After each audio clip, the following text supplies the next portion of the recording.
Welcome to Blog Talk Radio in high fidelity. Welcome to the Along Came a Writer Network. Opinions expressed in our shows do not necessarily reflect those of the network.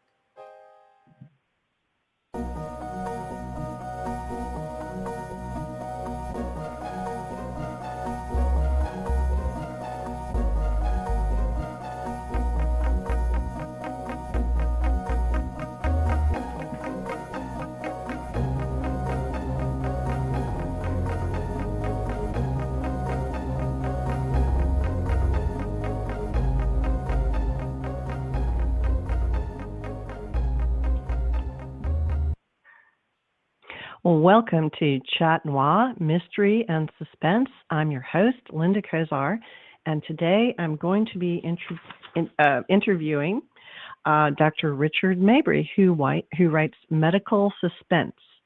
He's a retired physician who, in addition to writing, is a husband and grandfather. He plays and enjoys golf and does 101 other things that retired people do.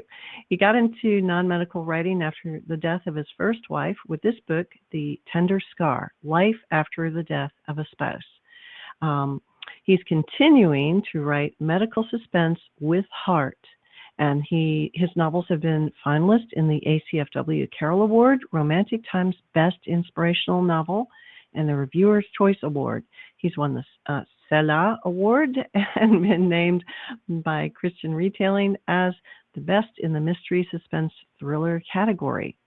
His latest novel is Cardiac Event, which has been given a 4.5-star rating and a top pick by Romantic Times. He's also published 4 novellas, and the latest one is Surgeon's Choice. And by the way, he has 11 books. Dr. Mabry, can we call you Richard or Dr. Mabry? You can call me Richard. Actually, you can call me anything you want to, as long as you don't try to sell me siding or insurance. All righty, that sounds good. So let's get started. Let's get started here. As I mentioned, you have 11 books and 4 novellas, and I like to start with how you got started. You got started with that first book, The Tender Scar, and that must have been quite a tender book for you to write for your own heart. Tell us about that. It was very difficult. What I did was to sit down and after Cynthia died, I did a lot of use of the computer. If you saw my handwriting, you'd know why I used the computer. But typical I did, doctor's handwriting. Oh, unfortunately, yes. But I did a whole lot of this and ended up with a bunch of pages, probably 1.5 inches or more thick, of simply journaling, and decided, well, let me let one of my friends who knows what he's talking about read through this. And he has worked with the Stephen Group down in Florida, and said, you really ought to write a book. You ought to publish this as a book. And I had no idea how you did this. I thought you might go out on the corner and kind of flag down an editor like you do a taxi. Finally, an editor took pity on me and said, you really need to go to a Christian Writers Conference. So I did that. And while I was there, a couple of writers got to talking with me, discovered my background, and said, well, while you're writing, you really ought to try your hand at medical fiction. I did. You don't challenge a guy to try his hand at something, whether it's bowling or golf or writing, without him taking that challenge up. I'm fortunate enough that The Tender Scar was accepted by an editor and has been in publication now for 11 years. It's in its 2nd edition. But which is amazing. I'm gratified. That's a ministry. But I also discovered that I could write medical fiction, and after 4 years and 40 rejections of 4 novels, I was an overnight success. So I got my first my first contract for a novel, and I've now Had 11 novels and 4 novellas published. Can I ask, since you've gone through rejections, and lots of us writers have, do you have a special food you turn to, or a special thing you do to kind of, get you back on track? Because they're not fun, are they? They're not fun at all. Matter of fact, not just a rejection. Remember that when you got your first editorial letter, and your thought was, perhaps yours was, mine was, they bought this thing. Why do they want to make changes? So the first time I saw an editorial letter, I said, well, I don't like this. So you fuss a little bit. Take about a day to fuss and fume. I don't turn necessarily to a specific food. I'm unlike many authors. They all like dark chocolate. I like milk chocolate, so I will occasionally have that. And then I will discover that okay, well, maybe this will be better. Now, when it comes to rejection, I had a dry spell there where my agent could not, for the life of her, sell one of my books. I think probably I had about 8 or 10 rejections of a book there. You just make that part of your life, because that's part of publishing. Yeah, you have to develop a thick hide, and a lot of people give up after the first couple of rejections, and you can't. You just have to say, well, they just don't know me yet. They just don't know me. Well either that. There was a great tell you how long ago it's been. It was a tape that a friend of mine gave me, and one of the lectures in it had this line that I think is wonderful. I do not have to be universally loved and respected. I really ought to have that embroidered on a pillow and put it on the bed. But reading, like so many other things, is just very individual. There are some people who look at a book. I will look at a book, for instance, that's a bestseller, and I'll go through the first chapter, and now that's got to be better. And then I'll go through the second chapter. And by the time I get to the third chapter, I'm ready to throw it across the room. So it's very individual. Yeah, it's according to taste. And, it may be that it's not your time yet, like your type of novel isn't popular yet, but you'll be ready or maybe you need some more time to develop your craft. Yes. There's so many reasons. But I look at one of my books that's on the computer, and one that was not picked up, and I think, thank goodness, this is one of my earlier ones, and see so many mistakes that I made. Well, I go back to those books I kind of shelved, and rework them, because there's always some good stuff in there, and I think, maybe I can take some of this and put it into a different novel, because you do have good ideas. So let's go in and talk about your latest novel and novella. Let's talk about both of those. Novella, okay. Yeah. The Surgeon's Choice, this feeling on this one too. I self-published this one. That is, I did not have a publisher per se. I indie published it using my agent, actually. It's a lot of fun. You discover that there are so many things that, I forgot to do that. I'd like to do this, and I've got to decide that. But I wrote Surgeon's Choice primarily because, that doctors are always getting crossways with other doctors, but then this particular surgeon thought that the hardest thing for him and his forthcoming wedding would be to get the divorced parents of the divorced parents of the bride's mother to stay in the same room, much less attend their wedding together. But then there are other things that happen, and it just keeps getting worse and worse for him. Yeah. And so, is it sort of like a chain? I haven't, been able to read that yet. But so is that? Tell us the rest of the premise. Well, The premise being that into the second chapter, his father-in-law approaches him for some money. He doesn't really know why, although he can't possibly handle as much money as his father-in-law wants. His fiancee thinks she knows, and sure enough, it's because he's back on drugs. And in the meantime, some things are happening. Yeah, some things are happening to this young doctor that could be coincidence, more likely are a hangover, if you will, from his conflict with his senior surgeon, who he's crossed swords with, and it just gets worse and worse as the novella goes on. One of the problems with a novella, as you know more than I, or as well as I, is that you really cannot develop two or three different themes. You have to get in and get out, so to speak.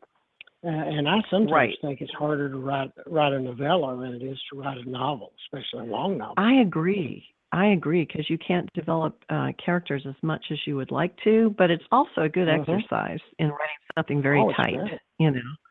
Yeah, it's a good exercise, and it also keeps your name, your writing before people.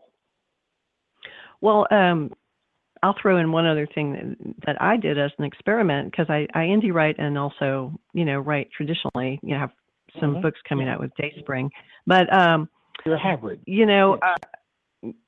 So I write short stories, I call them sweet petite mysteries, and that are only like 5,000 to 7,000 words, and that's even tighter.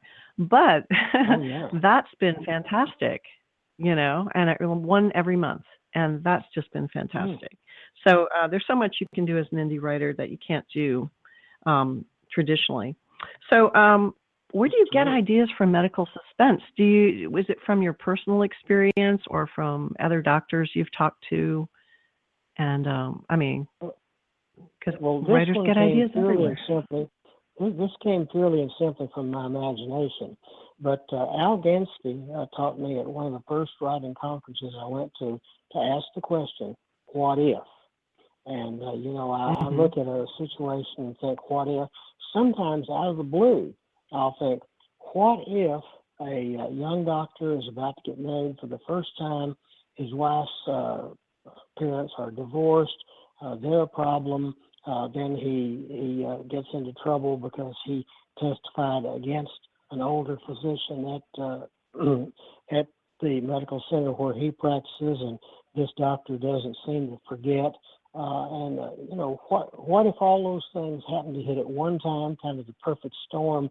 How would he handle this? So this one was those are two powerful words. My imagination. But I'll give you an example.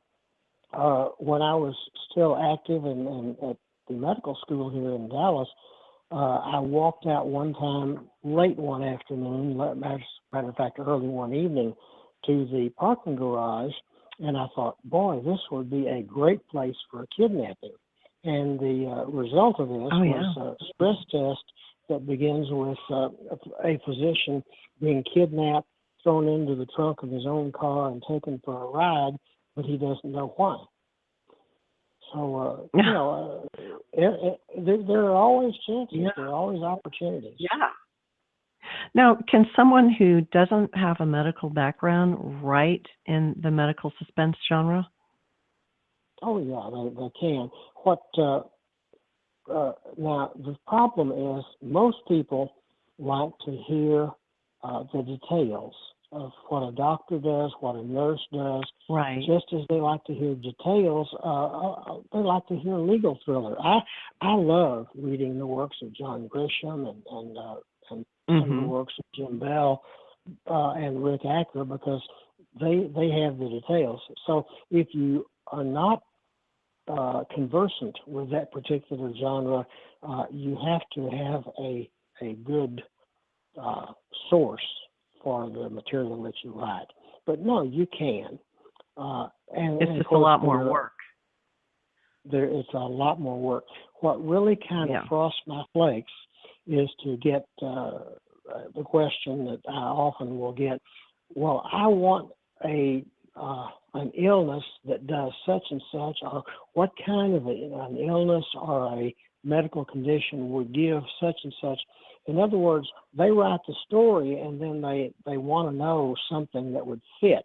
It doesn't work that way. You have to go about it the other way around. You figure out what something does, for instance, typhoid fever or diphtheria, and what would this cause, instead of writing the story and then trying to squeeze a disease or a disorder into it.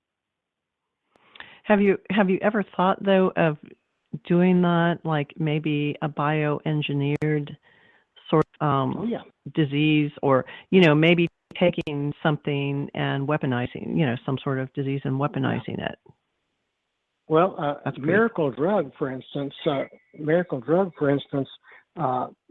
is a situation where I invent a disease or that is similar to one that most people are conversant with. So, but I make sure in the author's notes in the front to say, now there is no such thing as such and such. This is a hypothetical disease, and you can certainly invent one. I mean, you are the author, so you can invent a disease. But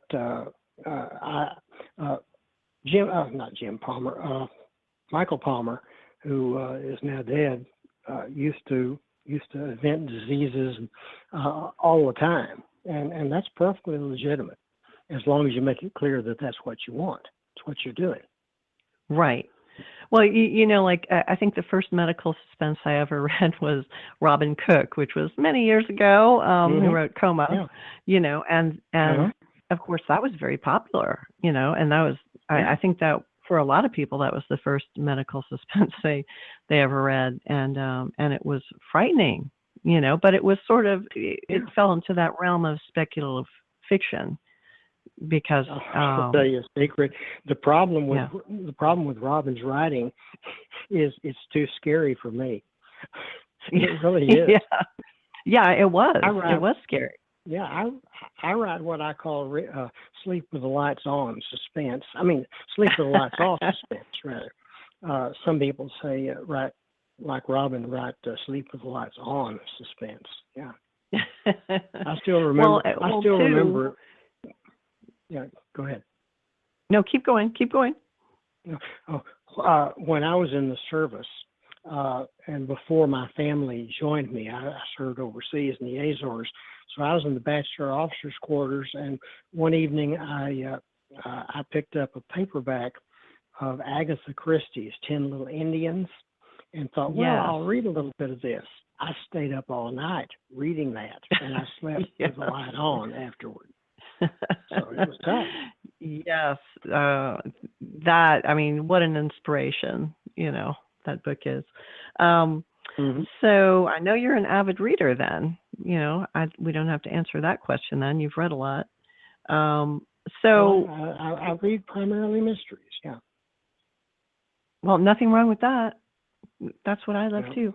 Now, do you... As a doctor, do you sometimes, because you write medical suspense, do you sometimes scare yourself when you visit a doctor and think, ooh, if he does, like watch him closely, oh, hey, wait, he's not doing that. I have white coat hypertension. They had to take my blood pressure probably half a dozen times when I went into the service.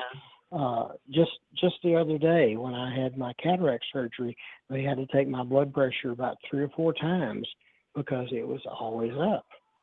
So you never know. I watch everything. I'm like that. My pressure doesn't go up. My husband's does, but I watch the way they wash their hands. Is he cutting corners, washing his hands?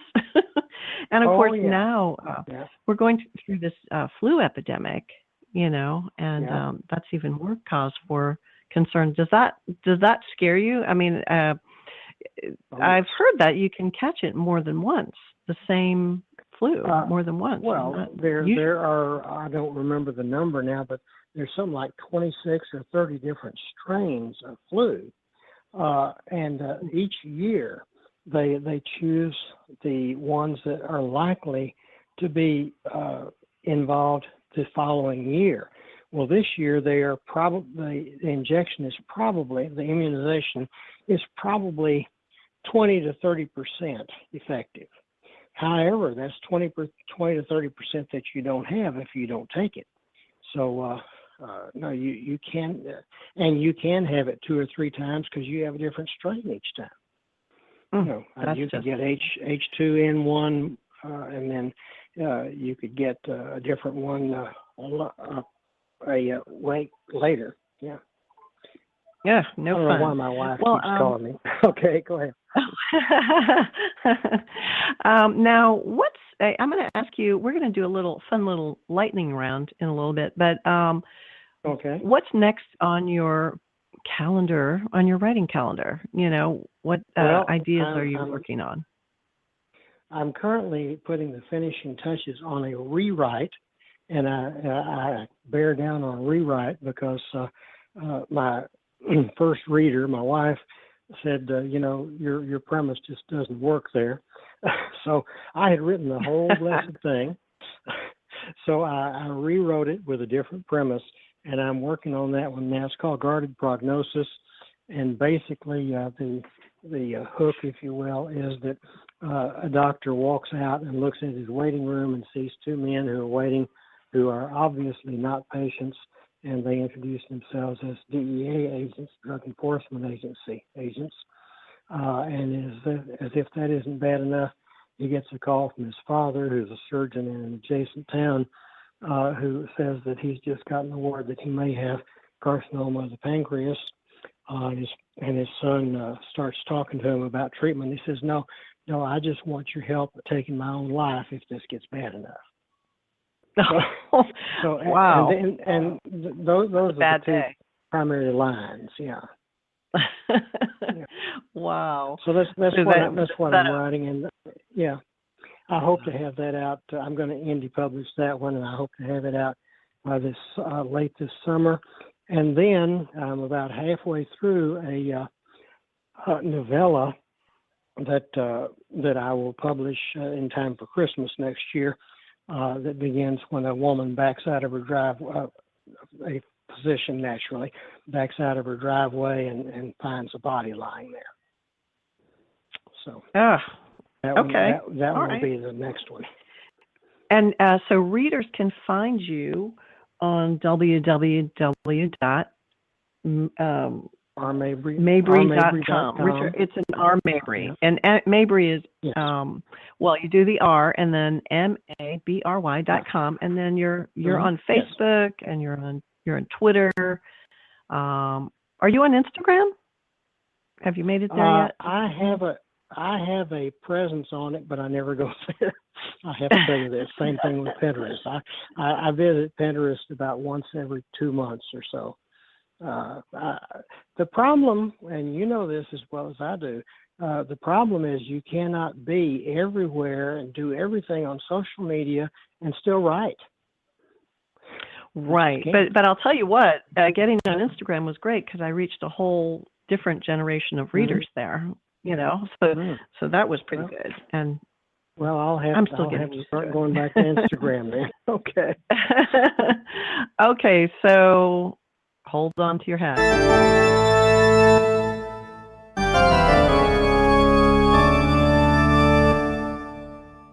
It's time for our lightning round. Okay, I'm going to ask you some questions, and if you can answer them, cool. If not, it's no big deal. But since you've read Agatha Christie, can you name 2 of Agatha Christie's most famous characters? Well, obviously Hercule Poirot and Miss Marple. You got it. Oh my gosh, it's amazing how many writers, mystery writers, and suspense authors don't get that. So hats off to you, Richard. Okay, guess which one of Agatha Christie's authors died in one of her books. Which one of her characters died? One of her. I really don't know. Of her characters. Poirot. I really don't know. It was Hercule Poirot. Yes, he died. And it was interesting because it was his last case, and he goes back to where his first case was at a hotel. And he knows he's dying of heart failure, and he has made the decision to kill a person who evaded capture, and he's responsible for the deaths of 5 people. And so he really commits suicide by not taking his heart medication. You know, so isn't that interesting? That would fall, I think he was taking amyl nitrate to keep his heart from giving out. That would fall under medical suspense, wouldn't it? Yeah, I'll have to go back and reread that one. Is that Poirot's last case? Okay. That's not the name of the book. I should have written that one down. It's not that. Oh. That's okay. Yeah, I'll but find it. But it will be his last. Wonderful. Yes. Okay. Have you ever seen the movie Rebecca, Alfred Hitchcock's Rebecca? No, believe it or not, I have not. I've seen Birds and the other ones, but not Rebecca. Okay, so I won't ask you how she died. What scares you more in a book? A door creaking open, or a sudden piano, like somebody plays something on the piano, or like a piano riff, or just touches the keys? What would scare you more? Sudden noise of any kind, yeah. The sudden noise, whether it's piano or whatever, yeah, would make me jump. Do you use any of those devices? Say if someone's coming after one of your characters, and they hear like a door creaking or something. Those are all very basic things that seem to scare us. No, I really don't. I should. You've given me an idea for one of my next books, yeah. It's one of those chilling kind of things. All right. Who is the author of the Sherlock Holmes mysteries? Oh, that would be Arthur Conan Doyle. Yes, sir. Yes. And most people, again, don't even get that. And I watch the series with Benedict Cumberbatch. I always say Cumberbund. It's not. It's Cumberbund. I always want to say Cumberbund. I went to too many proms. And Cumbersnatch. Yeah. Yes. So finally, I don't know if there was an American mystery writer called Mary Roberts Reinhardt, and she wrote The Circular Staircase. I don't know if you ever remember that. She was considered to be the American Agatha Christie, and is credited with originating the phrase, "the butler did it." Is there a favorite line of yours in any of your books that you can remember, or a line that you'd want to be known for?